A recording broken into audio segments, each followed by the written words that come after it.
Salut à toutes et à tous, bienvenue dans un nouvel épisode de QLS, le meilleur podcast Euroleague en français, en anglais, en espagnol. Tu peux mettre les sous-titres sur YouTube, c'est carré. Je suis avec mon gars Brad, ça va? T'es en forme? Super bien fort. réveillé? Oh, très bien réveillé. Très bien. On va débriefer donc ce qui s'est passé cette semaine en Euroleague. On va parler un petit peu d'NBA parce que quand même il s'est passé un truc légèrement fou quand même ce matin. Et donc voilà, au sommaire aujourd'hui, émission plutôt classique. Ouais. On parle de la semaine des clubs français, on parle du daily review, c'est-à-dire un peu de ce qui s'est passé sur les autres matchs. On parle ensuite, on donne nos tops et nos flops sur la semaine. On finit le classement des top 5 joueurs à chaque poste avec aujourd'hui le classement des 5 meilleurs meneurs d'Euroleague. Et on finit par le 5 de la semaine, qui était pas facile à faire cette semaine, en tout cas qui est pas très équilibré. J'ai fait quelque chose que je fais pas habituellement. Ok, t'as mis ton... Waouh. Il a mis son doigt quelque part où il fallait pas, c'est ça qu'il a fait. On commence tout de suite sur les clubs français. Je ne veux pas parler de mon match d'hier, j'étais une baltringue comme jamais. On est parti sur les clubs français? Enfin non, on est parti sur la grosse news. La grosse news d'abord. Et après les clubs français, c'est parti pour la grosse news.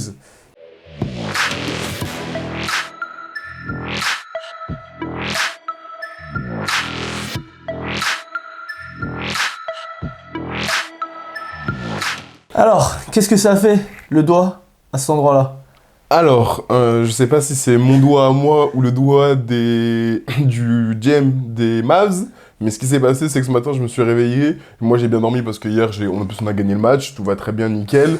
Je me réveille ce matin pour aller au sport à la salle avec mon petit pull Drills. Shout out à Samet et à Drills. Et c'est pas ce que je vois. J'ai un de mes collègues qui m'envoie un message qui me dit Luka Doncic transféré contre Anthony Davis. Je dis oui, d'accord, ok. Donc ma première action, c'est que je vais sur Twitter. Je vois Shams qui tweet. Je me dis bon, c'est peut-être un compte fake de Shams ou un compte fan. Donc je vais voir Chris Haynes. Je vois que Chris Haynes a tweeté. Je me dis ok, ça doit être une bêtise aussi. Je vois NBA Central. Je vois que NBA Central a tweeté. Je me dis bon, là ça commence à être sérieux. Je vais voir les joueurs un peu NBA et je vois que tous les joueurs NBA sont holy shit, des trucs comme ça. Je me dis ah ouais, donc là c'est vraiment real for real. Donc il y a eu le trade vraiment de donc Luka Doncic échangé avec Markieff Morris et il en manque un. Je sais plus, Maxi Kleber, non? Max Kleber contre Anthony Davis qui est envoyé contre Matt Christie à un tour de draft et il y a Jalen Uchifino qui va à Utah et une compensation de je sais plus quoi. C'est une folie. C'est une folie et ça montre... Moi ce que je veux dire au-delà du trade, ça parce que c'est un podcast historique, on va pas s'éterniser dessus. Au-delà du trade, ça me montre encore une fois que la NBA est un business et qu'il faut pas être surpris quand les joueurs disent je prends mon argent et après je vais voir ailleurs. Oui, non mais...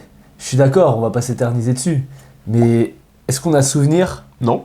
d'un trade d'une superstar qui sort d'une finale NBA, Non. qui est encore dans son prime entre guillemets? Il n'est pas rentré Enfin, dedans. il est même pas rentré dans son prime. Visage de la franchise, qui a toujours été mis en avant, comme ça, sans rumeur, rien. Rien. Il était pas au courant. Wesh. Anthony Davis était pas au courant et en plus... Et Anthony Davis, il doit être... Enfin, Non. il doit être chiant. Non mais quand même, Un peu, pas mais... de rumeur.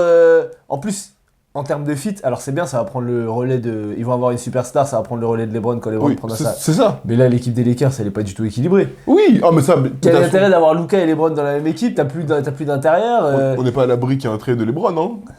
Il n'a pas de no trade clause, on n'est pas à l'abri, imagine. Ouais, Ça l'envoie aux Warriors. dinguerie.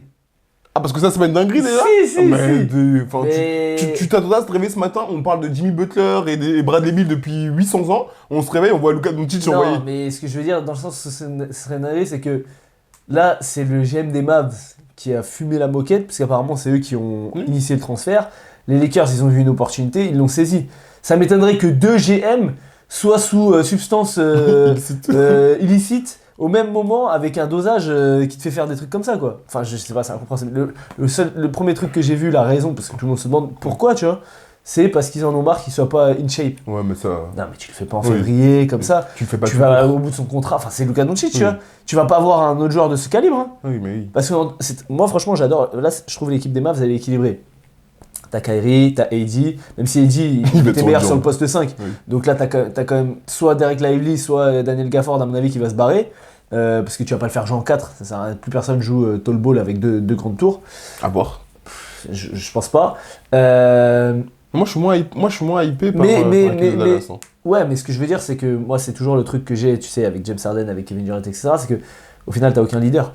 Eddie, il a jamais été loin en tant que numéro 1. Kyrie, il a jamais été loin en tant que numéro 1. Et donc, oui, peut-être qu'en termes de surtouqué, c'est une belle équipe. Oui, je suis d'accord. Mais je vois pas. Puis bon, on verra. À voir, mais moi ça me On sait hype. Kyrie fait une très bonne saison. Il fait une très très bonne saison, ça me hype pas plus que ça parce que les Mavs, ils sont construits dans un jeu autour de Luka Doncic à la base. Et du coup, retirer un mec qui te lâche des 30-10-10 en marchant et étant gros, au bout d'un moment, ça va impacter. T'as besoin de nourrir Derek Lively, t'as besoin de nourrir Daniel Gafford. Mais là, tu vas nourrir Anthony Davis. Oui, mais qui? Bah, Kyrie. Mais c'est pas son rôle. Bah, C'est pas dans son oui. style. Kyrie, c'est un mec où il peut le faire, je te dis pas, mais je le vois pas faire. Après ça, ils ont dû réfléchir. Hein, J'ai pas l'impression. Ouais, j'ai pas l'impression. Klay Thompson, on l'aime bien, mais il est moins bon que ce qu'il a été, même si là, il va mieux. Pour moi, c'est incompréhensible. Écoute, on attendra d'en savoir plus. En tout cas, voilà, on s'est senti obligé d'en parler parce que c'est tellement un truc de fou. Genre, moi, franchement, je te le dis, j'ai jamais vu ça en NBA. Ils ont fumble Jalen Brunson. Ils ont perdu Luka Doncic. Non, mais fumble Jalen Brunson, c'est pas pareil. Gros, tu veux pas donner de l'argent. Ça arrive tout le temps. Tu veux pas donner de l'argent à un mec, il va ailleurs, il explose. Ça arrive tout le temps. Oui, mais du coup, là, pour moi, c'est le même niveau des Kings. Hein? Pour moi, c'est le même niveau que les Kings. Dans le sens où t'as pas de trade pour. T'as trade Tyrese Haliburton pour De'Aaron Fox. De'Aaron Fox, il veut partir. Oui, non, mais Tyrese Haliburton dans le package. Ah oui, ils ont fait le choix pour De'Aaron Fox et De'Aaron Fox veut partir. Il veut partir. Et du coup, tu fumbles pas. C'est pas pareil. Ils vont pas au final NBA, oui. Le projet il décolle pas, je peux comprendre que c'est De'Aaron Fox qui demande son trade. C'est pas pareil, gros. C'est comme si là, demain Steph Curry il se fait trader, gros. Non, mais quand je dis c'est pas pareil, c'est pas dans le sens c'est lui qui a demandé, c'est dans le sens en fait, c'est vraiment une franchise de la loose en fait. Qui? Les Mavs? Je me rends compte. Bah non. Non, mais si, parce que c'est une dinguerie. Ils ont été champions en 2011. En 2011 et 2006. Finale en 2006, faut finale l'année dernière. Non, mais franchise de la loose, je t'explique pourquoi je dis ça. 2006, bon, finale, etc. Après, ils sont passés à un grand creux et Dirk Nowitzki a sorti le run de sa vie et il est exceptionnel, on n'a rien à lui retirer. Ta trade, un talent, c'est générationnel. Ah, mais ça, je suis d'accord. Et là, pour le coup, souvent on dit générationnel pour tout le monde. Là, t'as un talent générationnel. Non, mais tu sais, t'entends générationnel pour tout le monde, dire c'est un talent générationnel, Kate Cunningham, etc. Frérot, là, t'as d'un talent générationnel. Il est deuxième meilleur marqueur des Mavs en 6 saisons seulement. Il sort de finale NBA. Il est All-Star. C'est une folie son nom. Pour récupérer Anthony Davis et un first pick. Un first pick. Anthony Davis, c'est. Michael Bridges, 6 first pick. Ils ont même pas récupéré. Mais rien. Tant que ça. Hein. Mais oui. Ils l'ont tradé, mais. Un first pick. Anthony Davis, on adore. Enfin, moi, j'aimais pas, mais maintenant, j'aime beaucoup le joueur. C'est un joueur que j'aime. Mais déjà, tu sais qu'il est souvent blessé. Mais oui. Et en plus, il a quoi? Il a 32. 31 ans. 31 ans, tu vois. Et Luka, il a quoi? 24? 25. Il va aller sur 25. Non, c'est une dinguerie. Allez. C'est une dinguerie. Bon, allez. On va pas rentrer dans l'Euroleague parce qu'on est là pour ça, mais c'est vrai que c'est vraiment une dinguerie. Nico Harrison. Si tu perds ton travail, c'est mérité. Bon, après, à mon avis, Mark Cuban, il a donné son go. Il est minoritaire, Mark Cuban, maintenant. Oui, mais il a encore. Je crois que pendant un an, il a encore le droit de. Je sais pas. Mais j'ai pas regardé. Très bien. On passe tout de suite sur les clubs français. Les clubs français, c'est très bien ça. Et donc, dans les clubs français, transfert de Tony Parker au Paris Basketball contre Amarassi, avec 2 tours de draft. Non, merci, ça va aller. Ça nous intéresse pas. On peut parler du Paris Asvel qu'il y a eu cette semaine. On peut parler du Paris Asvel. Et qui est, franchement, on a eu. Non, je n'y étais pas. Tony Parker y était. Ah. Mais il y a eu un bon petit match. Je rentre tout de suite. Si l'Asvel a signé Steph Curry, qu'on nous le dise directement, j'aurais aimé avoir la news, parce que j'ai regardé mais je ne l'ai pas trouvé. Mais si André Robertson commence à jouer comme Steph Curry, ça va vite devenir relou cette affaire. Franchement, je suis impressionné par André Robertson, mais sur ses capacités vraiment à mettre des tirs de façon régulière. Il est consistant cette saison. Et nous, c'est un joueur qu'on a connu vraiment à l'ancienne avec OKC. Il mettait pas un tir. Il mettait pas un tir, mais vraiment des écarts, t'as peur, des écarts, c'était trop. Et gros défenseur, ça l'a toujours été. Et là, il fait tellement du bien. Et tu sais que moi, quand j'ai vu le match, la première question que je me suis posée, c'est mais comment l'Asvel va pouvoir se remettre de ça? Parce que tu vas pas réussir à regarder André Robertson. Faut être honnête. Oui, tu vas pas. Laisser regarder Théo Malédon. Théo Malédon. Faut être honnête aussi. On le sait déjà, donc je sais pas comment tu vas te remettre de ça. Ils font encore un très bon match. Théo Malédon, le meilleur provoqueur de faute de l'Euroleague. Ouais. Mais non, je vais y venir. Meilleur provoqueur de faute de l'Euroleague sur le papier, il tire 7 lancers francs par match, c'est le premier. Le deuxième, je crois qu'il est à 5 et je sais plus qui c'est. Je l'ai plus en tête. Après, par contre, des fois, les arbitres, on va commencer à attraper votre colle parce qu'il y a des fautes où c'est lui qui fonce dans le joueur, il est bien en position, il n'y a absolument rien. Et derrière. Tir 10 lancé. Hein. Comment? Tir 10 lancé. Oui, non, sur le match. Oui. Mais je parle ok. au global, au général, sur la saison. Il n'y a rien du tout. Et du coup, il provoque des fautes. On est là, on se dit Le bon. deuxième, ça doit être Vezenkov, hein, j'imagine. Je vais regarder. Tu peux regarder, je ne l'ai pas du tout en tête. Mais franchement, moi, ce qui m'a impressionné sur ce match, c'est la défense de Paris. C'est la défense de Paris. Ouais, et Mirotic et ensuite Vezenkov. Mirotic, ok. Et tu sais, ça va dans la continuité un peu de l'interview avec Yacouba Ouattara. Si vous ne l'avez pas regardé, vous pouvez y aller sur YouTube, que les podcasts. Voilà, tu connais déjà. On n'a pas dit aux gens de liker et de s'abonner d'ailleurs. Hein. Mais il faut le faire, vous savez déjà. Évidemment. Un pouce, toi, le doigt de tout à l'heure, c'est sur le like qu'il faut le mettre. Ouais. Et donc, du coup, la défense de Paris, elle est très haute. Et c'est ce que disait Yacouba Ouattara, c'est que dès qu'il marque un panier, nous, on souhaite être haut, prendre haut directement, presser et après avoir notre jeu de relance. Et là, on l'a vu contre l'Asvel. Donc j'ai aimé ce rythme. Et je pense que pourquoi l'Asvel a perdu le match, parce que l'Asvel a voulu jouer sur le même rythme que Paris. Je sais pas ce que toi t'en as pensé.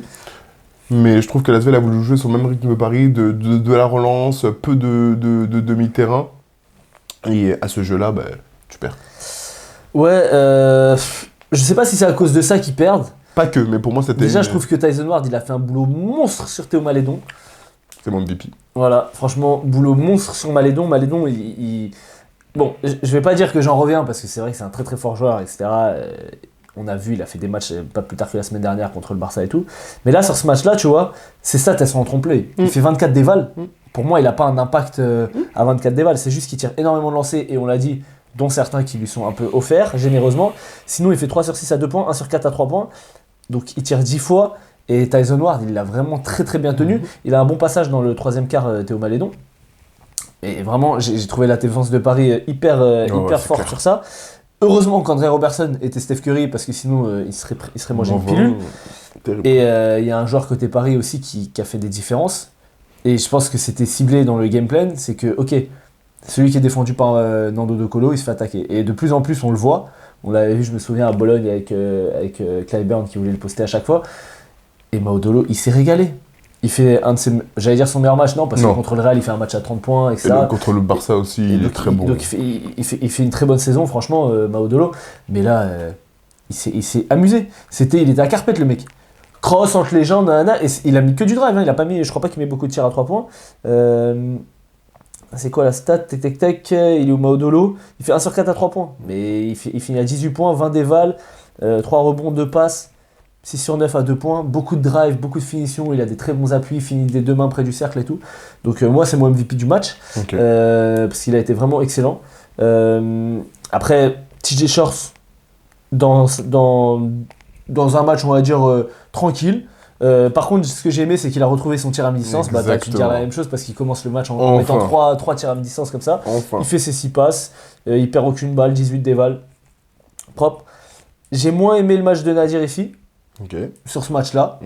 Notamment le début de match en fait. Quand il rentre, il prend vite des tirs difficiles et on l'a dit, on n'aime pas trop ça. Après, il a mis des tirs, il s'est ajusté, il a mis des bons tirs, etc. Important. Il fait 0,4 à 2 points quand même. Donc, mais après, il fait 3,7 à 3 points, donc c'est des très bons pourcentages. Et il va sur la ligne. C'est ça qui me fait plaisir, c'est qu'il va sur la ligne. Et encore une fois, c'est pas pour promouvoir l'interview de Yacouba Ouattara, mais allez la regarder. Parce que déjà, elle est super intéressante. Il fait un bon match, hein. Il fait un bon match aussi. Et il dit quelque chose de super intéressant, mais quelque chose que nous aussi, on a déjà pu analyser. C'est l'évolution. Tu lui poses la question de quel type d'évolution il peut avoir, à l'image d'un Carson Edwards ou autre, par exemple. Et franchement, le fait qu'il aille sur la ligne, qu'il puisse proposer autre chose, tout en gardant cette folie qu'il a, cette liberté qu'il a dans son jeu, c'est exactement ce qu'on veut voir. Ouais, écoute, je suis d'accord. Dommage pour l'Asvel, mais nous on est supporters parisiens et on n'a pas envie de voir Paris sortir du top 4. Donc, adieu l'Asvel, c'est le jeu de l'Euroleague. C'est ça. On passe sur Monaco-Real ? Yes. Très bien, Monaco-Real. Moi j'étais hypé par ce match, je me suis dit, je vais voir Dennis Smith Jr. Il peut jouer un jour ou Khari doit signer pour Red? Non, t'inquiète, il arrive là. Ouais, là il est... Chef, ça fait 3 semaines.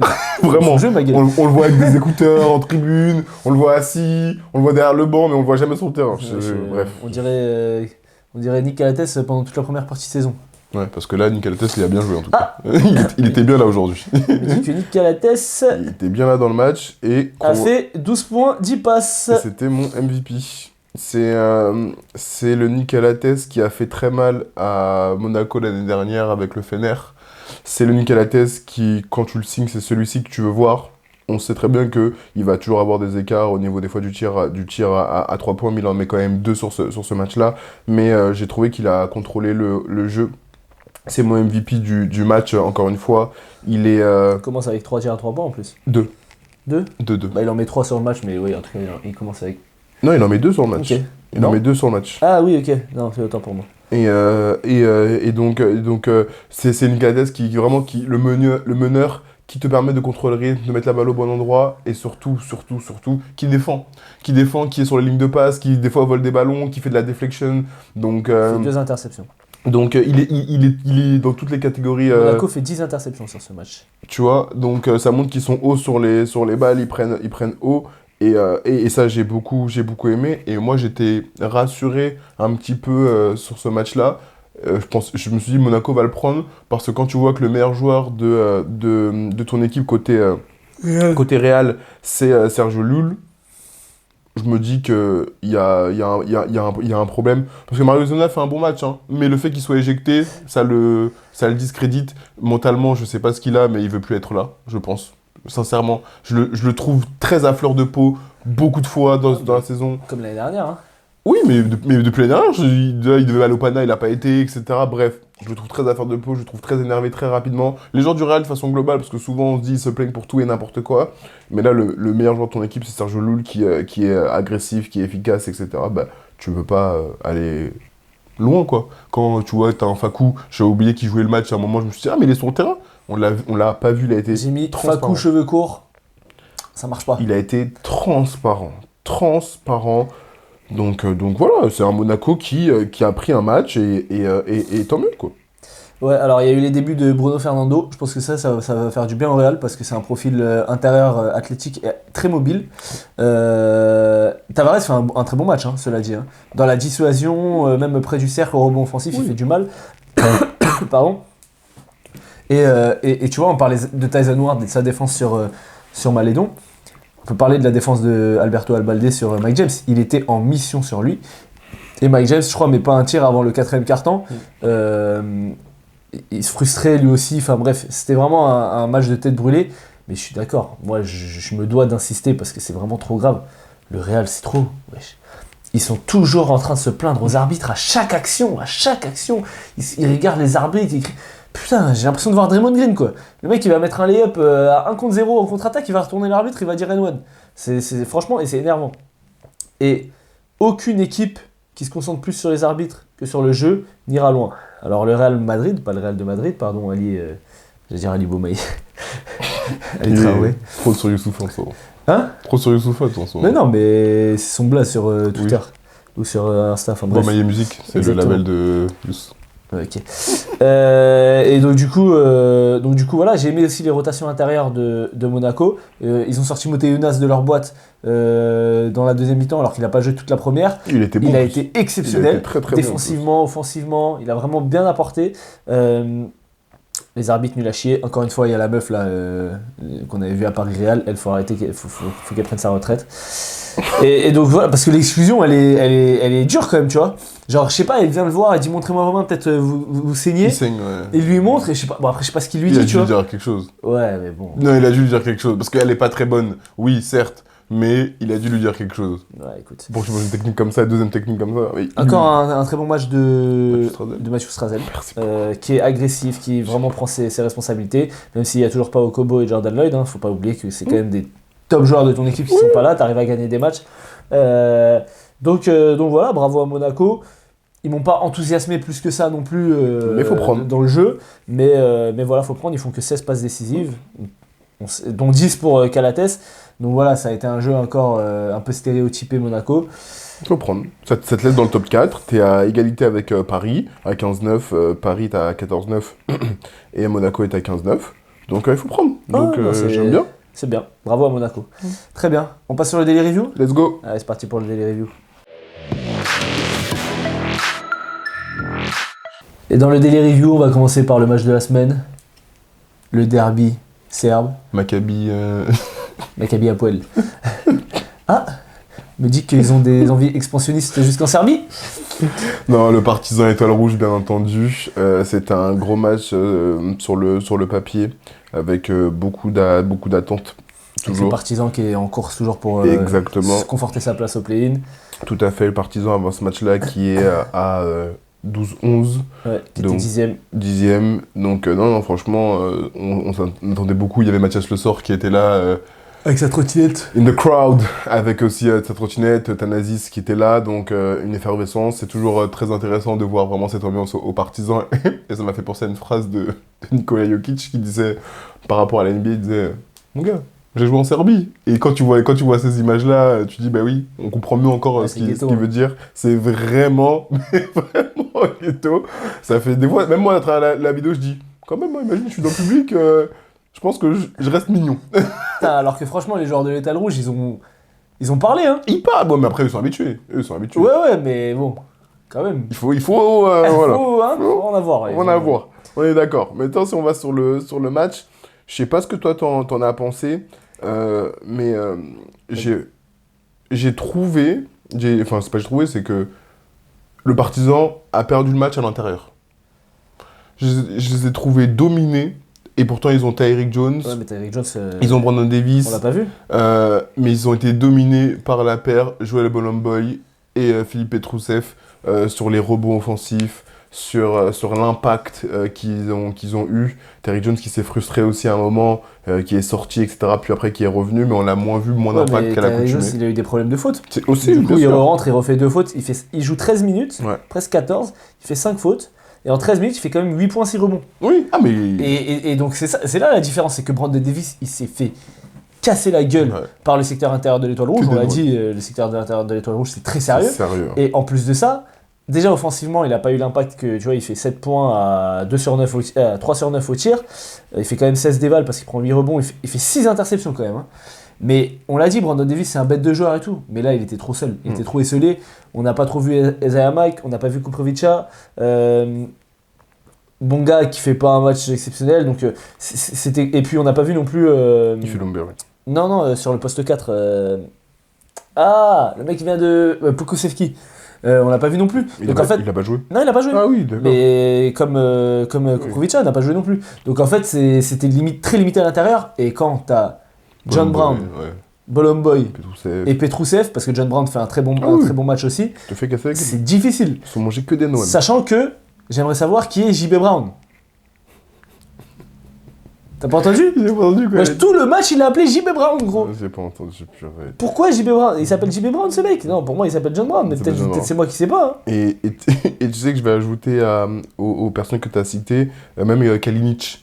Kalinic sur le poste 4 qui leur a fait du mal aussi à l'intérieur et un peu à l'extérieur. Donc en fait, le Partizan a perdu ce match-là parce que l'intérieur les a dominés avec des John Brown avec des N1 pendant qu'Ozan se plaint de JB Brown.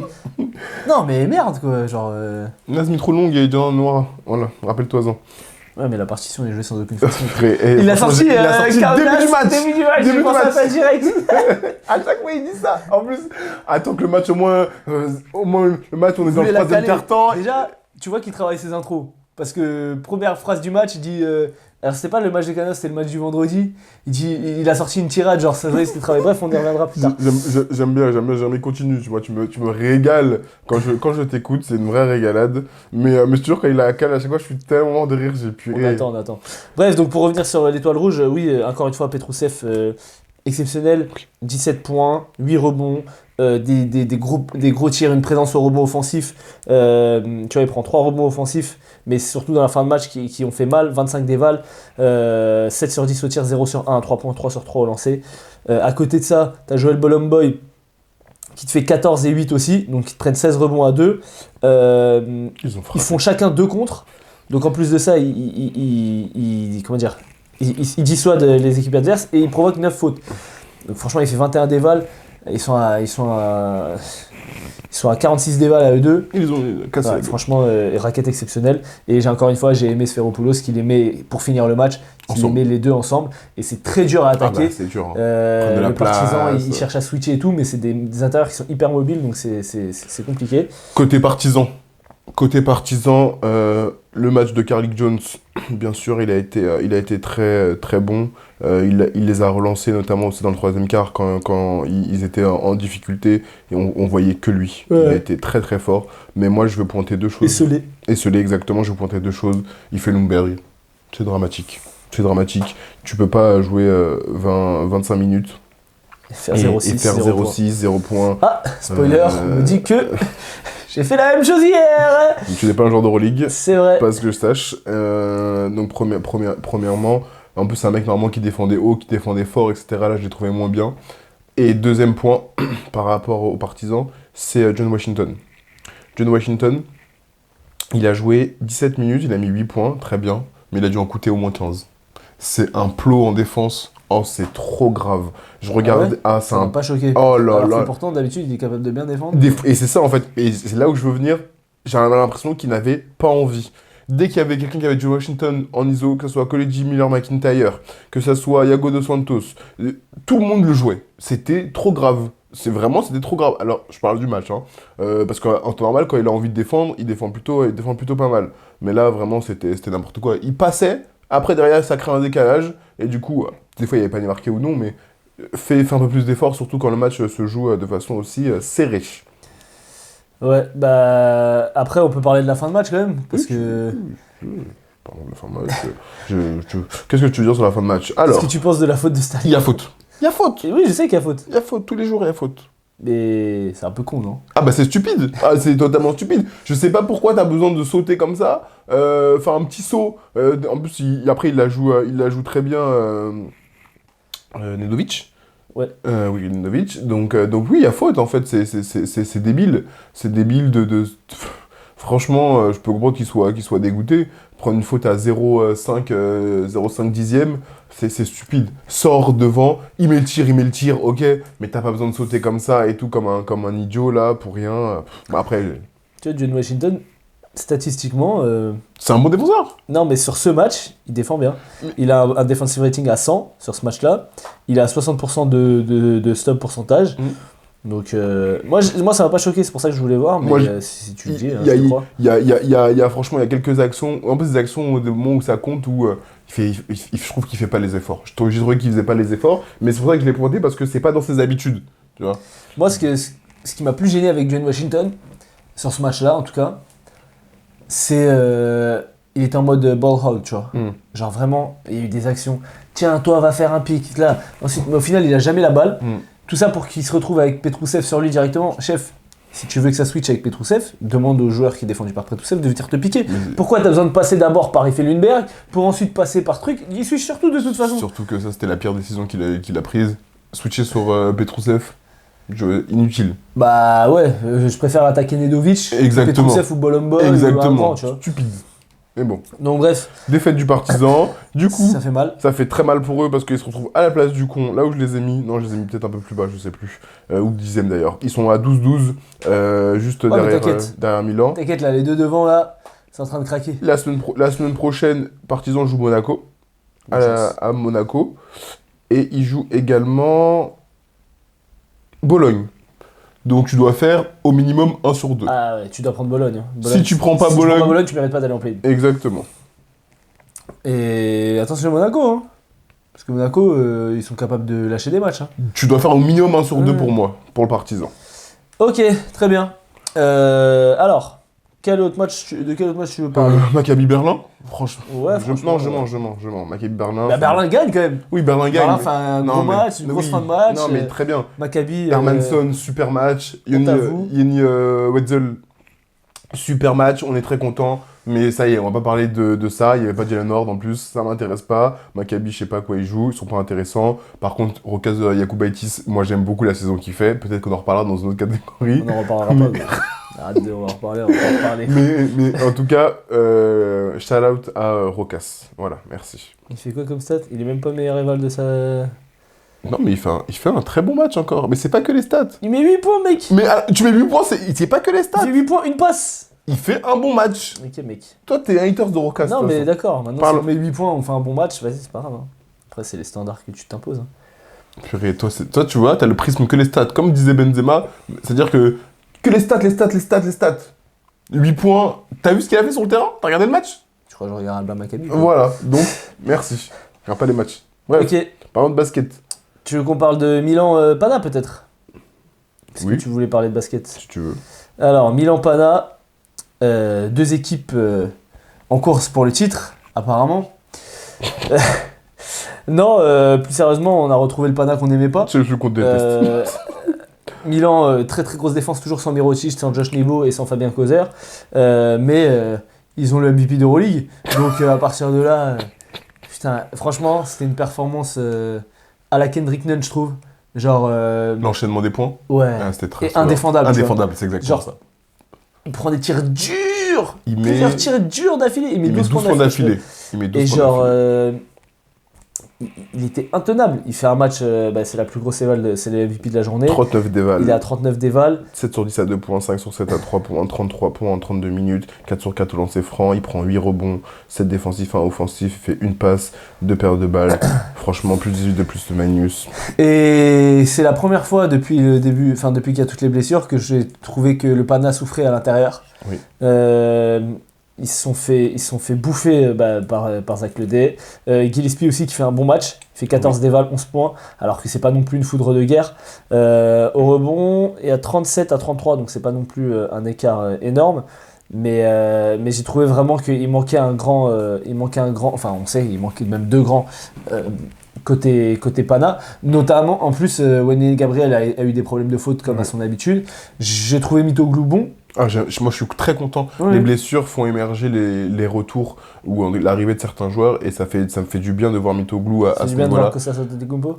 Non, ça me fait moins de bien, mais Mitoglou, ça fait du bien de le voir à ce niveau-là parce qu'on a vu l'année dernière aussi qu'il avait sur son poste 4 des bonnes minutes et qui avait été très très bon, notamment son début de saison. Là, on le retrouve un peu, capacité à tirer au large, à s'écarter. Donc non, ça fait du bien. Après, tu l'as dit, le problème du Pana, c'est que déjà, ils ont joué comme des sénateurs. Et en Ouais, plus comme d'hab.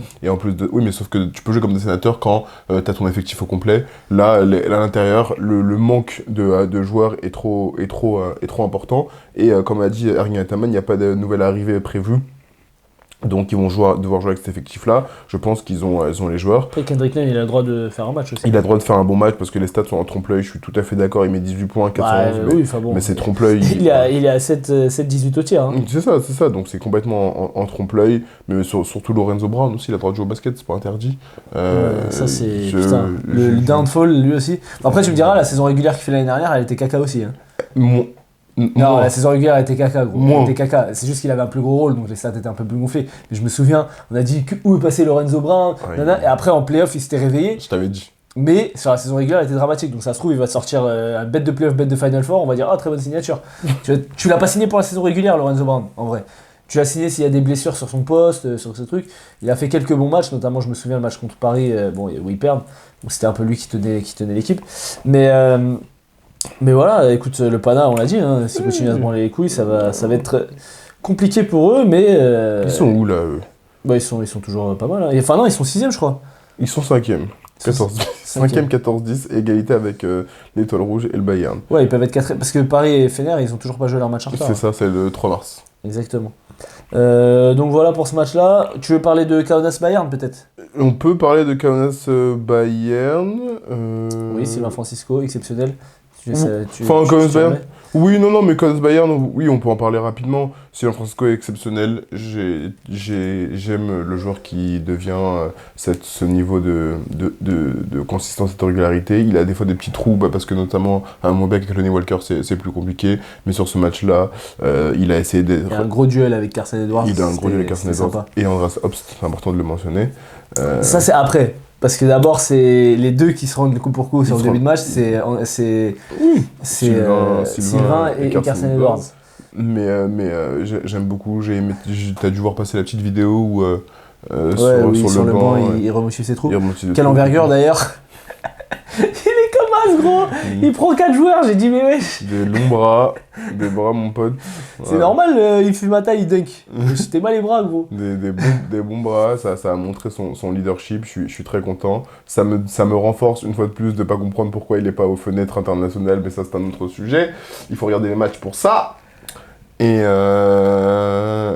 donc voilà, donc non, mais après le Bayern va s'imposer sur ce match-là parce que Kaunas a été trop court, parce qu'on parle de Sylvain qui a fait un bon match, mais les autres à côté ils dormaient vraiment très très fort. Servidis était ailleurs, à un moment je crois que c'est Lekavicius qui est sur le terrain où j'ai pas tout compris. J'ai l'impression que Kaunas, on l'a dit, ils ont eu un très bon début de saison et depuis l'arrivée de Lonnie Walker c'est compliqué. Lonnie Walker qui s'est blessé au genou, puis après qui revient, mais finalement qui peut pas vraiment jouer. Donc voilà, ils étaient vraiment en difficulté. Les autres étaient endormis, donc ils sont fait attraper tout simplement par une équipe qui est plus forte. Et de l'autre côté, Carson Edwards, oui. Andreas Obst, oui, bien entendu. On peut parler. Franchement, si vous avez le temps, regardez la deuxième mi-temps de ce match. Parce que ce que fait Andreas Obst, et c'est pas la première fois qu'il le fait cette saison, c'est indécent. Il prend des tirs à 3 points, sortie d'écran, contesté, ok, c'est un shootout. Le poteau, il a dit, je vais prendre un tir à 3 points, il reste 15 secondes sur la possession. Sur une jambe, en flotteur, avec 2 mecs sur moi, et je le mets. Il a mis des tirs. Non, franchement, il a un passage là dans le 3e, 4e. Il les a allumés, il les a dégoûtés. Et franchement, merci à Gordon Herbert de l'avoir remis en confiance, etc. Parce que l'année dernière, il avait des plays avec Pablo Lasso, mais il n'était pas du tout aussi efficace. Là, il prend des coups de chaud, mais c'est exceptionnel. Et peut-être parler du meneur de cette équipe. Oui, Nicolas Rabab. Non, parce que... Peut-être on en parlera après. Mais... Peut-être qu'on va en parler après, bien entendu. 31 minutes, 14 points, 1 sur 2 à 2 points, 4 sur 4 à 3 points. Voilà, déjà, sachant que Obst en a mis 8. Donc, si je dis pas de bêtises, oui, c'est ça. Donc, tu te dis qu'il y a 2 joueurs, ils sont déjà à 12 sur 16. C'est un peu relou. Sur le match, il tire à 53%, le Bayern à 3 points. C'est un peu relou. Tu vois, Kaunas est la deuxième meilleure équipe au defensive rating. Oui, il s'en faut rire. Et la meilleure équipe au nombre de points encaissés à 79 points par match. Et la meilleure équipe sur la défense tir à 3 points, 31,9, tu viens de dire, Richard, c'est ça. Et sur les derniers matchs, je vais te donner les stats. Alors, Bayern, ils prennent 97 à domicile. Pana, ils prennent 89. Fener, ils prennent 98. Ils battent Bologne parce qu'ils les tiennent à 68. Ils prennent 83 contre le Real, ils prennent 92 contre l'Olympiakos, ils prennent 95 contre le Maccabi. Donc, en fait, quand ta force, parce qu'offensivement, c'est une équipe qui est dramatique, hein, les stats, ils sont derniers ou avant-derniers dans tous les trucs, et que quand ta marque de fabrique, c'est la défense, et que t'arrives plus à défendre, tu peux pas exister. Et aujourd'hui, ils sont chute libre dans le classement, et sur les 8 derniers matchs, ils sont 16e au defensive rating et 15e au nombre de points encaissés. Tu ne peux pas gagner de match comme ça. Et c'est pour te dire le début de saison qu'ils font, parce qu'ils sont toujours, sur l'ensemble de la saison, dans le premier sur ces trucs-là, et là, non, c'est une folie. Donc voilà, ils se sont fait casser la gueule. Et Nicolas Bab, 13 passes décisives, 34 dévals, bien sûr. Normal. Il a été trop fort. Il est propre, il rate peu de tirs. C'est ça, c'est le mot. Il est vraiment propre. Il est propre. Vraiment, c'est le joueur que je suis. Que tu rêves d'être. Très bien. De quel match tu veux parler? Je finis très rapidement sur Olympiakos Efes. Ouais, après il y a Barça truc aussi. Hein. Barça Basconia. Ouais, mais en fait, le match était pas dispo, j'ai vu le résumé, donc je peux pas en parler plus en détail que ça. Bah, on pourra quand même On parler. peut dire des quelques mots si tu veux, bien sûr. Mais Olympiakos Efes, j'ai une stat pour toi. Oui, dis-moi. Depuis le 1er janvier, 24,4 points, Sacha Vezenkov. Evan Fournier, 21 points. Depuis le 1er janvier 2025, ce sont les meilleurs scoreurs d'Euroleague. Logique. Si tu prends que sur le 1er janvier 2025, parce que sinon, au global, c'est toujours Kendrick Nunn et Carson Edwards qui doit être deuxième. Mais non, Carson Edwards, il est pas deuxième. Hein. C'est Vezenkov le deuxième. Vezenkov qui est passé devant. Il a fait son match à 45 et tout. Hein. Carson Edwards, il a fait des matchs plus bas. Tu peux regarder, t'es sûr? Oui, je suis sûr. Tu peux vérifier s'il te plaît, merci. Faudra que je continue sur l'Olympiakos. Mais Evan Fournier dans le premier carton, 10 points. Sacha Vezenkov dans le premier carton, 10 points. Ils détruisent les fesses tout simplement. Tout simplement, Les fesses de après les fesses de l'Anadolu. Après, blague à part, Vezenkov est numéro 1, Kendrick Nunn numéro 2 et Carson Edwards numéro 3. Oh là là. Mais en même temps, ton pote, à chaque fois, il est là, il vient, il détruit les gens. Non, là, c'est trop ce qu'il leur a fait. Franchement, il a 34 d'éval, je crois qu'il met 26 points de mémoire, c'est ça, 31 minutes, 26 points, 8 sur 11 à 2 points, 2 sur 3 à 3 points, il prend 9 rebonds en tout, il est propre également, tu le vois pas, il a la finition, il est toujours bien placé au rebond. De l'autre côté, tu as Evan Fournier qui tire à 80% à 2 points, à 66% Il fait un très bon match dans les pourcentages. Il est très propre dans les pourcentages exactement, il met ses 20 points. Il est agressif comme on aime parce qu'il va tirer à 7 lancers francs quand il joue à ce niveau-là. Et la paire d'intérieur te détruit aussi parce que Mousfal il joue 15 minutes mais il met 5 points, 203 à 2 points. Il est propre. Derrière, il y a Milutinov qui est monstrueux. Il fait 11 et 7 en 25 minutes. Donc sur ton poste intérieur, tu prends 16 et 9 au rebond et en point. En point et au rebond, pardon. Alec Peters, ultra efficace. Comme d'habitude, on l'a dit, on souhaiterait un plus grand rôle pour ce monsieur. Il joue ne serait-ce que 9 minutes, il met 5 points. Donc tu t'es fait casser la bouche tout simplement. Tout simplement, tu t'es fait casser la bouche.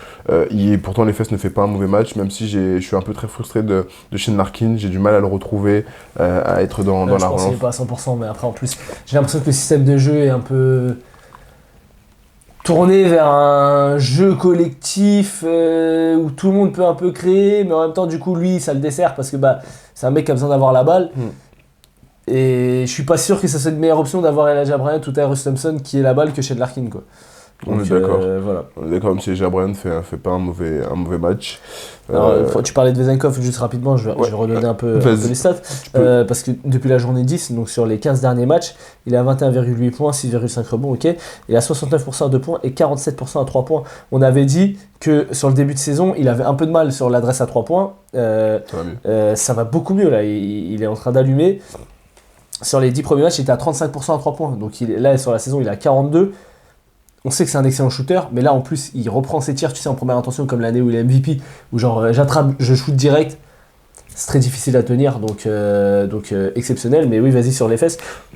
Non, mais sur les fesses, ils font pas un mauvais match. Ils font pas un mauvais match parce que, tu vois, le score final, c'est 92-89. Ouais, mais pour moi... Je les trouve toujours... Ils sont jamais très loin, tu vois. Des fois, parce qu'à un moment, il y a eu 20 points d'écart. Et l'Olympiakos, ils ont des fois cette fragilité où ils rendent 5, 6, 7, 8, 10 points. Et ça s'équilibre. Toi, tu y as cru, toi ? Ils reviennent à 3 points quand même. Ouais, mais moi, j'ai noté sur le début de match, je vois pas comment les fesses peuvent s'en sortir. Ils subissent complètement la pression de l'Olympiakos, ils vont en prendre 30. Et ils restent. Mais... Je trouve que 3 points, c'est... Tu vois, autant des fois, il y a 20 points et c'est pas révélateur parce que le match a été serré, à la fin tu prends un run. Autant là, c'est 3 points. Mais pour moi, il y a moins qu'un sur ce match-là. L'Olympiakos a dominé de bout en bout.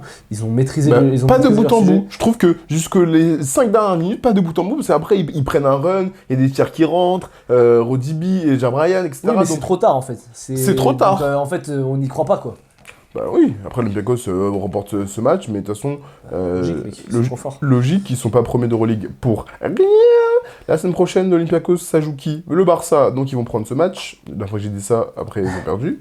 Et ils jouent Paris, et on sera au match mercredi. Donc n'hésitez pas à venir nous voir, ça nous fait toujours plaisir, etc. Vas-y, arrête, gros, personne vient nous voir. Vraiment, on s'en fiche, on va juste se faire engueuler par Redouane. Les mains. Très bien, il nous reste 2 matchs. Fener-Bologne. Je vais pas en parler. Ok, pourquoi ? Fener joue bien, mec. Oui, mais Samet, dédicace à toi, Fener joue bien, il gagne... Joue bien, sans Wade Baldwin, mais ça on l'a déjà dit la semaine dernière. On l'a déjà dit, Guduric est sur une excellente lancée, Toko a fait plutôt un bon match. Un bon match, ouais. Mais voilà, mais de toute façon, il n'y a rien à Bologne, on s'en fiche. Si, il y a Justin Holiday. Il n'y a rien à Bologne. Oui, je te l'ai dit tout à l'heure, mais on s'en fiche quand même. Dit devant la caméra. C'est vrai, Justin Holiday a signé. Je pense que ça peut leur permettre d'être encore plus nuls. Non, mais c'est pas contre Justin Holiday, mais Bologne ne joue rien. Par contre, après... Ça leur permet peut-être de se montrer, ce que je disais, de la visibilité, etc. Mais de toute façon, Bologne joue rien. Cherche un 3 à Boulogne, donc peut-être que... Voilà, s'il veut y aller, il sera ravi. Le Fener, depuis que Wade Baldwin est blessé, Guduric, vraiment, il a pris un autre level. Tant mieux pour lui. Très bien, et on peut donc finir sur Barça Baskonia, qu'on n'a pas pu voir parce que c'était pas dispo, on a pu voir le résumé. C'est ça. Game winner de Trent Forrest, c'est son deuxième de la saison. Si, je l'ai fait. Et ça me fait vraiment penser, les meneurs de Baskonia, l'année dernière, Cody Miller-McIntyre aussi, ils mettaient des tirs pour gagner le match. Là, cette année, c'est Trent Forrest qui a pris le relais. Bon match de Chelsea. Alors, il y a Yann Vezeli qui est reparti en blessure, je sais pas ce qu'il a, mais donc il n'a pas joué encore. Shiba Moneke. Shiba Moneke, exceptionnel. Est-ce que c'est le meilleur joueur de Baskonia? Bah, disons que. Toujours pas le dire. Non. Disons que Shiba Moneke joue 30 minutes, là où Lucas Hamanic en joue 10, tu vois. Après, j'ai pas vu le match, donc je peux pas parler. Mais Shiba Moneke, sur ce match-là, il a été exceptionnel. Mais on connaît Shiba Moneke. On connaît Shiba Moneke. Des fois, il aime Du bien. rebond, après Voilà. gratter la balle, tout ça. Il aime Mais bien prendre des step back à 3 points. Et là, il les a mis à la fin. Baskonia, il met des gros tirs. Lui, Marcus Howard, il met un bon tir. he's the best. Trent Forrest, il met les game winners. Enfin bref, il y a eu des gros tirs qui sont rentrés à la Best fin. player in the team, Shiba Moneke. Voilà. Côté Barça, bah écoute. Ils ont perdu. Je t'ai dit, mec, hein. Barça. Kevin Putter qui fait encore un match à 1-6 à 3 points, 4 passes, donc voilà, de ce que j'ai vu, il prend toujours des tirs de terroristes. Quand ça rentre, c'est très bien, c'est très fort. Quand ça rentre pas, on voilà. va Et que tu perds, bah, on va t'insulter forcément. Shimizu Metu encore excellent. De toute façon, ce mec-là, il a rien à faire en Euroleague, je le dis. Et voilà, le Barça, c'est... On l'a dit, ils ont un mètre d'effectif, mais moi, je les ai mis bas. Voilà, j'ai dit, ils se sont réveillés, ils se sont mis à défendre, etc. Encore une fois, sur ce match-là, ils prennent 88 points, donc on peut pas dire que défensivement, c'était exceptionnel. Je les ai mis, dans mon power ranking, je les ai mis 6ème. Ouais. Je regardais. Et bah là, ils sont combien? Ils sont 9ème. Ils sont 9e. Je suis bien. Ils sont à 13-11. Je suis bien, je suis très Ils perdent un match, c'est chaud. Je suis très bien. Tiens. Je suis très Écoute, bien. ils jouent qui la semaine prochaine, tu l'as dit, Barça? Barça, ils jouent Ils jouent déjà l'Olympiakos. donc ça, c'est défaite. Défaite. On n'est pas à l'abri. Et le Maccabi. Bélec. Vraiment, 0-2 Ils là. sont capables. Là, ils viennent de perdre Baskonia. 0-2. Ils aiment bien enchaîner des séries de Ouais. défaites. Tu te manges un 0-2 sur cette semaine. Ok, très bien. On passe sur le top 5 des meneurs. Allez, ça part. Allez, c'est parti pour le top 5 des meneurs Euroleague. When I get a cut, I think I'm top 5. Alors, mon petit pote, c'est quoi ton top 5? T'as tes mentions déjà, j'imagine. J'ai des mentions. Dis-moi tes mentions. Nigel William Goss sur la saison. Ouais, ok. J'ai une mention. Carrick Jones. Il va y avoir Heja. Je sais déjà. Il va y avoir déjà. Carrick Jones. En fait, je pense qu'on a échangé Carlick Jones avec un autre joueur que moi j'ai dans mes mentions. Ouais, Carrick Jones. Dont on a déjà parlé pendant cette émission. Je sais pas, j'ai pas dû entendre. Carrick Jones et Cody Miller-McIntyre. Ok. Voilà. Alors moi, mes mentions, c'est Sylvain Francisco. Oui. Ok. Kostas Lukas. Oui. Et Nick Vellerbab. dont Et on a ouais, parlé déjà. tout à l'heure. Et ouais, déjà. Voilà, Nick Vellerbab, bon, on en a parlé plein de fois, joueur hyper propre, il a qu'un fait 13 passes, exceptionnel, etc. Mais pas plus fort que ceux qui sont devant pour moi. Je crois que t'es C'est fou. qui ton numéro 5? Nick Vellerbab. j'en étais sûr. Je crois que t'es fou. Mon gars, je crois que t'es fou. Donc, ça veut dire là, t'as Nick Vellerbab ou t'as Carlick Jones? Tu prends Nick Je Vellerbab? prends Nick Vellerbab matin, midi et soir. C'est bon ou pas? Pourquoi? Je prends que celui-là maintenant. Non, pourquoi? Parce que, après, je pense que c'est aussi le style de jeu. J'aime beaucoup parce qu'en fait, le côté très propre de Nick Vellerbab, c'est-à-dire que même quand je sais pas, il a pas besoin de beaucoup scorer, tu vois. Il est ultra polyvalent, il peut t'apporter de la passe, de la défense. On l'a vu faire des grosses défenses contre Mike James sur des fins de match. Là où Carlick Jones, des fois, j'ai l'impression, s'il score moins, il est plus en difficulté. Il a fait des très bons matchs à la passe. Hein. Mais il a fait mais non, je te dis, s'il score moins, il est plus en difficulté. Je dis pas qu'il fait pas de bons matchs à la passe. Après, je pense que c'est aussi question de préférence, la réalité là-dessus. Tu vois, là, sur sa saison, il fait 8,2 points, 4,4 rebonds, 5,5 passes pour Vellerbab, 55% à 2 points, 42% à 3 points, 80% au lancer franc, 13,8 déval.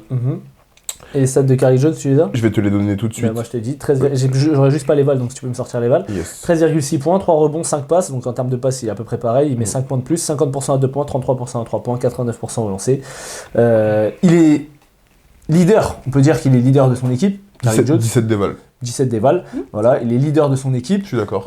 C'est au classement, ils sont sensiblement, ils sont à 1 ou 2 matchs d'écart, sachant que c'est un joueur qui découvre l'Euroleague, là où Nick Vellerbab est dans une situation plus confortable. Il est loin d'être première option, même si il est hyper important pour le Bayern, et on a vu quand il était pas là que ça avait du mal. Oui, mais c'est pas la première option du Bayern Munich, et c'est une équipe qui est dans les mêmes eaux. Franchement, j'aurais pu l'entendre si le Bayern était top 4, tu vois, que tu le mettes, etc. Mais là, c'est des équipes de ce niveau similaire. T'en as un qui est leader numéro 1 de l'équipe et l'autre qui est le glue guy un peu de l'équipe, tu vois. Ouais, mais Option numéro 3 derrière Devin Booker et Carson Edwards. Exactement, sauf que quand il était pas là, on a vu que le Bayern a perdu, etc. Je suis d'accord avec toi, mais Donc, t'enlèves Carly Jones du Partizan, c'est la merde aussi. J'attends de voir, non, parce qu'il y a du John Washington, il y a du Ife Lumberg, etc. Ils ont plus de profondeur. Ils ont plus de profondeur. Carly Jones peut plus passer à côté d'un match que Nick Weiler-Babb, à mon sens. C'est un joueur pour lequel je suis beaucoup plus sensible, même si j'aime beaucoup ce que Carly Jones Parce que se le Partizan propose. a une meilleure équipe sur le papier, je trouve que a plus de profondeur en tout cas, C'est et quoi, a c'est- plus de créateurs dans le profil, là où il n'y a pas d'autres mecs dans le profil de Nick Weiler-Babb Au Bayern. au Bayern. Je suis d'accord. Mais c'est encore un avis scandaleux, insultez-le en Ce n'est pas un avis commentaire, scandaleux. de Ce mettre n'est pas un Nick avis Weiler-Babb scandaleux. devant Carly Jones, bien que j'adore Nick Weiler-Babb. Non, c'est pas un avis scandaleux. Toi, t'as Carly Jones parce que toi, t'aimes trop les mecs, voilà, dès qu'ils mettent des crosses, des tirs, etc. Pas du Moi, tout. je suis pas dans Pas ça. du tout. Moi, j'aime Et bien. c'est pour ça que j'attendais de voir Carly Jones cette saison, Moi, parce que tout le monde j'aime- l'encensait. moi, j'aime bien le après basket. C'est JO. Voilà, le Soudanais, c'est bien. Mais il a Moi, 17 déballes, mon gars. Mais oui, mais très bien. Mais en plus, je suis même pas en train de te dire que Carrick Jones c'est scandaleux que tu l'aies mis. Je peux l'entendre. Tu l'as mis combien, 5ème? Oui. Voilà, je peux l'entendre. Moi, j'ai Nick Weiler-Babb. C'est tout, c'est question de préférence. Très bien. Voilà. C'est qui ton numéro 4? Là, normalement, on a les mêmes. À partir de là. Peut-être pas dans le même ordre, mais on a les mêmes. Quoi. Mike James. Ah ouais. Bah, moi, j'ai quand même mis Théo Maledon en numéro 4. Oh, je l'ai. Tu l'as. Ah, je l'ai. Ah, je l'ai, mais. Non, pour moi. Ah non, ah non. En fait, les résultats collectifs font que. Non, non, non. Parce que. Non. Regarde. Est-ce que là, on est dans le classement top 5 meneurs Meneur Euroleague. Euroleague. Mhm.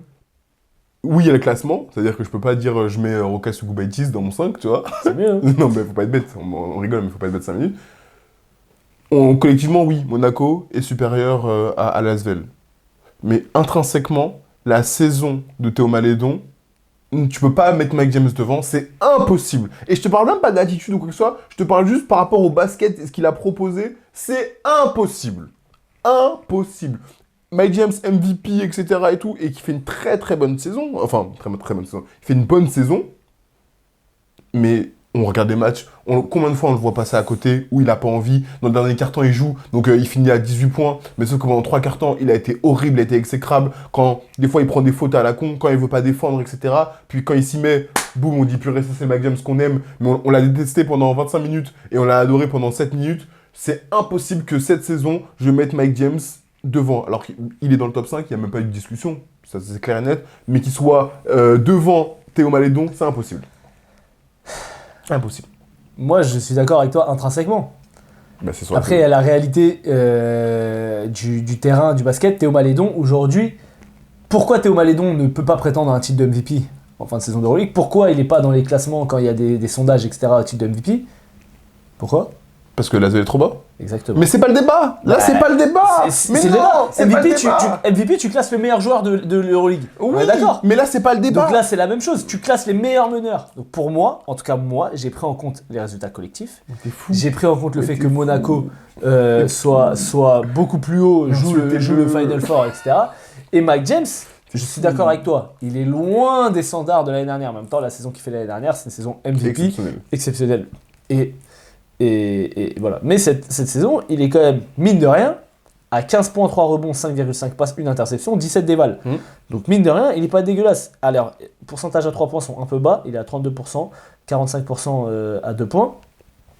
Mais Théo Maledon, il est exceptionnel. 18 points, 3 rebonds, 4,7 passes, 1 interception, 22 dévals, etc. Avec des pourcentages 50% à 2 points, 37% à 3 points. Exceptionnel, rien à dire. Cela dit, On parle pas de collectif. non, je veux nuancer aussi le truc sur Théo Maledon, c'est que tu l'as dit, c'est le joueur qui tire le plus de lancers francs Oui. d'Euroleague, Et et donc loin devant les autres. Oui. Et on l'a vu par exemple contre Paris, les stats sont aussi gonflés parce que les arbitres sont un peu gentils. Et j'ai trouvé qu'il y a des matchs où Théo Maledon avait moins d'impact, on va pas dire qu'il se trouait, mais il avait moins d'impact et son match était un peu sauvé par ses lancers francs. Mais Mike James, pareil. Mike James, Et Mike James, non, il y a des fois il se trouve. Et quand il met dedans, c'est rare. Je me souviens pas cette saison d'un match de Mike James qui est sauvé par les lancers francs. Soit il est nul, Non, on peut parler de ça. soit il se réveille à la fin du match et il est Voilà, fort.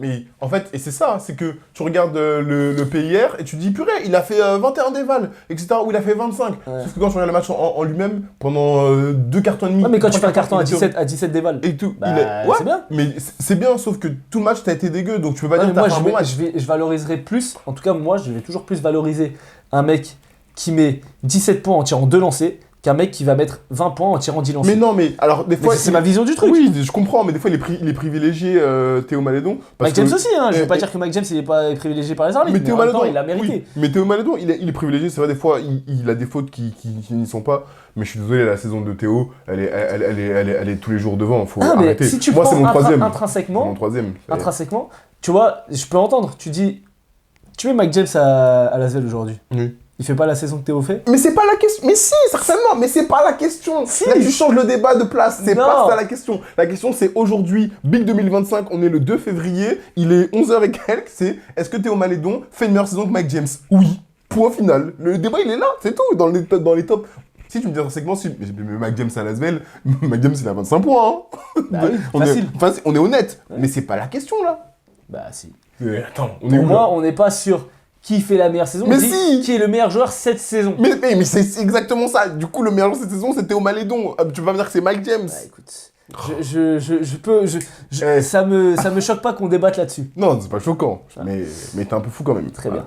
Donc ça c'était ton numéro 4, Mike James. Ouais, Ok, bah moi, Théo Malédon est mon numéro 4. et moi c'est l'inverse. Et bah, numéro 3, J'ai Théo. Malédon. Et moi j'ai Mike James, ok. Bon, on a les deux, les deux premiers. J'ai fait un coup en 2. J'ai Fakou en 2, hein, qui Mais fais attention à tes depuis fesses. qu'il s'est fait couper les cheveux est un peu nul. Fais attention à tes fesses. Mais quand même, Fais attention quand même, Fakou, on le met parce que voilà, quand même. voilà, faut respecter. On voit le Real quand il est là et quand il n'est pas là. On quand voit il le joue et quand il Real, joue pas. si le Real aujourd'hui est Voilà. en play-off, ils sont en play-off ou play-in là? Ils sont en play. Je veux dire, tout du classement. Je l'ai le Ils classement. sont en play-off, Ils play-in. sont en 8ème, ils sont en play-in. Ils sont play-in. Si le Real est 8ème, c'est grâce à Facundo Campazzo Bien et un sûr. peu Mario Ezonia, faut pas être bête. Et donc numéro 1, Bien sûr que c'est évidemment, TJ Short. Bien sûr que c'est TJ Short. Tamir Blatt, meilleur passeur d'Euroleague, Pas être bête. TJ Shorts, Keenan Evans. évidemment. Logique. Et franchement, bon là, il a un peu, en termes de stats, ça a un peu baissé Descendu un sur le petit dernier match. Mais, bon, le problème c'est que l'Olympiakos risque de finir premier et que t'as Vezenkov et Fournier qui sont on fire. Parce que sinon, pour moi, au Fener ou à Monaco, il n'y a pas quelqu'un qui est devant lui au classement MVP. Je suis d'accord. Moi, je suis d'accord.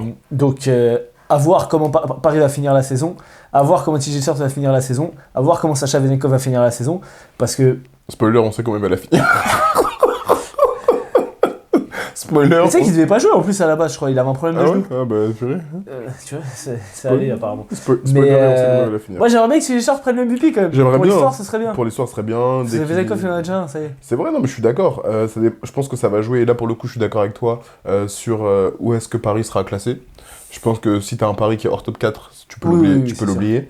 Si t'es dans le top Mais même 4, si t'es top 4 et que l'Olympiakos finit premier et que Vezenkov finit comme ça, c'est dur. c'est dur. Mais tu vois, t'as un Paris qui a 1 ou 2 victoires de l'Olympiakos, tu vois, il peut y avoir du débat. Ouais. Si t'es Il hors faut top- voir comment statistiquement TJ Shorts va ce finir que, la saison. parce ce que propose que TJ. on peut donner les stats. 18,2 points, 2,5 rebonds, 7,3 passes, une interception, 22 dévals. Il Correct. est à 51% à 2 points. Combien de 3 points tu peux C'est donner? exactement ça que je vais te dire. 42,9. Alors il en Sache- prend pas beaucoup. Il en prend pas Mais beaucoup. pour un mec qui pouvait pas tirer à 3 points. C'est exceptionnel le travail qu'il a fourni, qu'il a donné. Donc bien sûr, c'est le meilleur meneur d'Euroleague. Il y a des plans de jeu contre lui quand on joue Paris. On sait très bien ce qu'on cherche à faire. 4ème meilleur rival. 4ème meilleur Eval. Devant, il doit y avoir Théo. Il y a Vezenkov, Mirotic Ok. et Malédon. Ok, d'accord. Et il est 5ème meilleur Scoreur. à 18 points. Très bien. Et il est 2ème meilleur passeur. Très bien. Donc correct. Il a un bon CV pour aller prétendre à un trophée en 3 lettres. Donc non, franchement, bien sûr, c'est meilleur meneur. C'est BBC. comme BBC. Hein Quoi? Barbecue. Barbecue chicken, promis. Mais non, mais blague à part, oui, meilleur meneur d'Euroleague et franchement, il n'y a pas de débat. Il n'y a pas de débat, c'est mérité. Très bien. On passe sur les tops et les flops. Let's go. C'est parti pour les tops et les flops.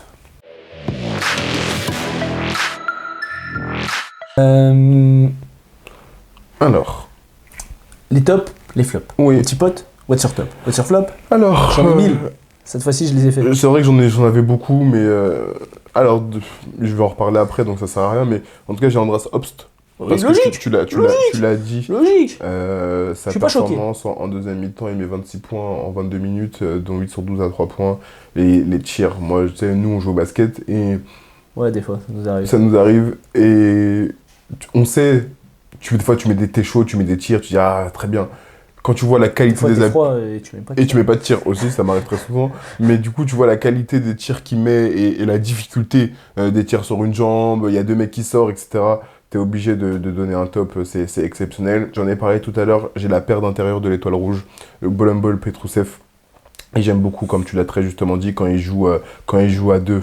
Ils jouent à deux, ils jouent ensemble parce que déjà c'est long, c'est grand, ça prend de la place et en plus ça switch. Ça te permet vraiment de bien défendre. Ils ont la latéralité qui est assez impressionnante, donc bravo. J'ai un top aussi pour Guduric, j'en ai parlé tout à l'heure. Franchement, il fait une bonne saison, même une très bonne saison. Il a pris le relais de Wade Baldwin qui est blessé encore une fois. Et j'ai un dernier top. Par rapport à cette journée chez Tyson Ward, que moi j'avais mis en MVP du match. Tyson Howard. Tyson Ward. Ah, ok. Non, c'est parce que j'ai fait la liaison Tyson Ok. Ward. Ouais. Sorry, bro. Ok, mec. Non, mais j'ai Tyson Ward parce que souvent on parle, oui, les stats. Ah, lui il a mis 30 points, lui il a mis. Mais Voilà, il met 18 points. Encore. il fait un très bon. 18 ou 16 18, je crois. ou mais je sais pas. il score, mais c'est pas que le score en fait. C'est aussi la défense qui propose, c'est toutes les petites choses qu'il fait à côté, qui sont pas forcément dans les statistiques, mais qui font le plus grand bien à Paris. Et en plus de ça, quand il met dedans, bah oui, il est un joueur extrêmement complet. Donc c'était mon shout-out à Tyson. Ok, bah écoute, je partage pas mal de tes tops. Andras Obst, je suis d'accord avec toi. Ça m'a fait marrer parce que je regarde la ligne de stats. 26 points, 1 sur 2 à 2 points, 8 sur 12 à 3 points. 0 rebond, 0 passe, 2 pertes de balles. Il avait dit, je rentre, je tire. Pardon, donc voilà, pour Andras Obst, je suis d'accord avec toi. J'ai Trent Forrest aussi. Parce que bah, mine de rien, quand Trent Forrest est bon, c'est là que Baskonia existe un petit peu. Là, il met un game winner, il fait 15 points, 15 points, 6 passes, 4 rebonds. Donc c'est vrai que c'est un peu éclipsé par le super match de Shima Moneke. Mais encore une fois, il est hyper précieux, il joue 30 minutes. Souvent, il y a Kamar Baldwin qui aime bien prendre des tirs à côté, même si là, il a mis dedans. Baskonia a un peu de mal sur la rotation à la main sur les postes arrière, surtout quand Chelsea est blessé. Il y a Yaramas, enfin bref, il y a des joueurs qui sont un peu en dessous du niveau, je trouve. Mais Trent Forrest, pour une première saison Euroleague, montre qu'il est à sa place. Et je pense qu'il va se barrer la saison prochaine. Et ensuite, comme top, j'ai 2 joueurs du Fener. Donc j'ai Guduric, évidemment. Mais j'ai aussi Eric McCollum, qui depuis qu'il est arrivé, fait énormément de bien, apporte ce qu'ils attendaient, je pense, de Skyler Mays. Sauf que c'est pas un meneur, tu vois, mais c'est un vrai profil poste 2, petit scoreur, capable de mettre des flotteurs, capable de mettre des tirs, bon handle, et qui est basket. Tu vois, qui n'a pas besoin comme Wade Baldwin de dribbler pendant 25 secondes pour prendre un tir. Donc, encore une fois, là, il fait 15 points, 6 sur 8 à 2 points, 1 sur 2 à 3 points, 19 d'éval en 23 minutes, plus 13 de plus-minus. Très propre. Très propre. Ouais. Donc très bonne recrue pour le Fener. Et franchement, il fait du bien. Et la bonne passe du Fener coïncide avec la blessure de Wade Baldwin, mais aussi avec l'arrivée d'Eric McCollum. Donc voilà pour mes tops. Je crois que j'ai tout dit. Oui. Ensuite, tes flops. J'ai juste Barcelone. Ah bah ouais, moi aussi. J'ai juste Barcelone, mais parce qu'ils aiment trop se toucher la nouille, on va rester poli, il y a des enfants qui regardent, je mens, mais c'est pas grave. Mais non, Barcelone, parce qu'au bout d'un moment, il faut arrêter de se foutre de la gueule du monde. T'es censé jouer, comme on dit, le haut du tableau, donc à savoir un Final Four. Aujourd'hui, tu es 9ème à 13-11, donc ça va, t'es pas non plus distancé par rapport à d'autres, mais comme on le dit, vous aimez bien faire des séries de défaites. Là, tu pars contre Baskonia. Et puis tu joues avec Pacos la semaine prochaine. Hein. C'est ça, et le Maccabi, tu joues Baskonia qui est 15ème. Enfin, à un moment, no offense à Baskonia. No offense à Baskonia. Faut dire. Non, mais no offense à Baskonia, mais voilà, t'es censé prendre ce match. Paris ne l'a pas fait non plus, donc ça, on peut oui, enfin, dire. Paris et le Barça, c'est pas le même effectif quand même. C'est exactement. C'est pas le même projet à la base. Exactement, c'est pas le même projet, donc là, c'est un peu scandaleux. On a déjà parlé de Kevin Punter, on va pas revenir dessus. Donc franchement, ils sont complètement dans mes flops. Voilà, Maccabi et Olympiakos la semaine prochaine. On va au Barcelone, on vous attend. Ok, très bien. Moi j'ai Barcelone aussi, j'ai le Real aussi, parce que bon, c'est quoi ce match que vous nous sortez? Campazzo inexistant, Zano Moussa, il est où? On l'avait mis dans les mentions de poste 2, le mec il a fait un match à 1 point je crois.